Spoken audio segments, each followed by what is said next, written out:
Hi there! Today, we're diving into one of the most audacious games in chess history from 1844, where Russia's strongest player for over half a century, Alexander Petrov, faced off against a well-respected Polish master, Alexander Hoffman, in Warsaw, Poland.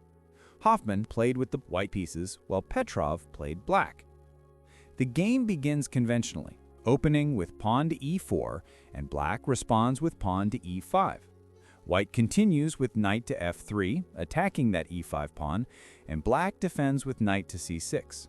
Nothing unusual yet, just two masters settling into the game. White develops with bishop to c4, aiming at f7, that weak square next to black's king. Black mirrors the idea, with bishop to c5, targeting f2, white's equivalent weak point. Both players are developing quickly, fighting for the center. White plays pawn to c3. Now this is interesting. Hoffman's supporting a d4 pawn advance, planning to build a strong pawn center. Knight to f6, putting more pressure on e4, and in this position, white makes the central break with d4.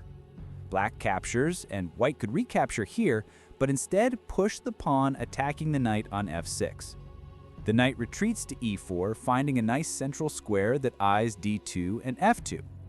Here, white's bishop goes to d5, attacking the knight and occupying a strong diagonal. And here comes the first bombshell. Knight takes on f2. Petrov just sacrifices the knight, grabbing that pawn next to white's king. Now, f2 is often called the weakest square in the opening because it's only defended by the king, but still, sacrificing a whole knight for just a pawn? That takes nerve. Hoffman thinks for a moment and accepts with king takes on f2. He doesn't want to leave that knight. If he doesn't take, he's just down a pawn with his position disrupted. But now, his king is exposed on f2, standing in the middle of the board. The king is supposed to stay tucked away in the opening, but here it is, out in the action. And that's just what Petrov wanted.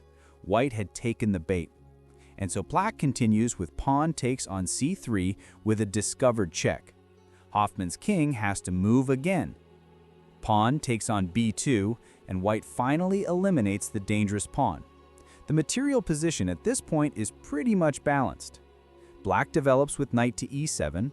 The knight on c6 is heading toward better squares, probably f5 or g6, to continue the attack on white's exposed king.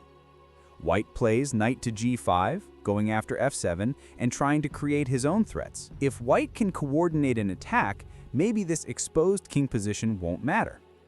In this position, Petrov offers a trade of material taking on d5. The idea is that after white takes back, the queen takes the knight with check and the bishops can join the attack. White sees through this and doesn't capture yet, and instead takes on f7, sacrificing the knight and setting a tactical trap as well for black's king.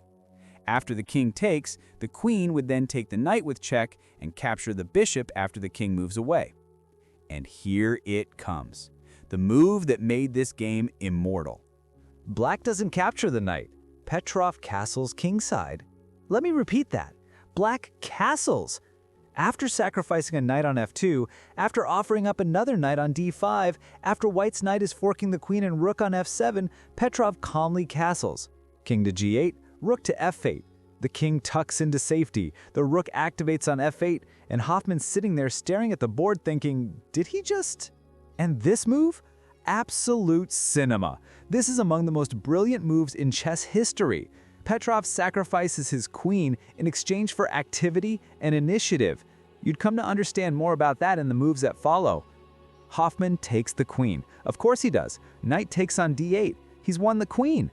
But look at what black has. The rook on f8 is active, the bishops are aimed at white's king, and that king on g3 is about to experience a world of pain. And now, black begins that sequence with bishop f2 check. White's king has to move again. King to h3. Pawn to d6 with discovered check. The position is completely bizarre, but it's working. White's king is being harassed by pawns and bishops, while white's pieces, that queen-winning knight on d8 and the bishop on b2, aren't really active. White pushes pawn to e6, trying to block some lines and create threats, but black's knight keeps this attack alive with f4 check. White's king moves to g4, and now black can capture that passed pawn to build further on the attack. White retakes, and so does black with check. White can only move his king to 2 squares here, and whichever square he chooses ends in mate. It's basically an assassination squad after the king with just enough room to breathe and let the pain linger for just a little longer. But, of course, white has got to play something, so the king goes to g5. The rook from f8 slides to f5, giving check to the king on g5.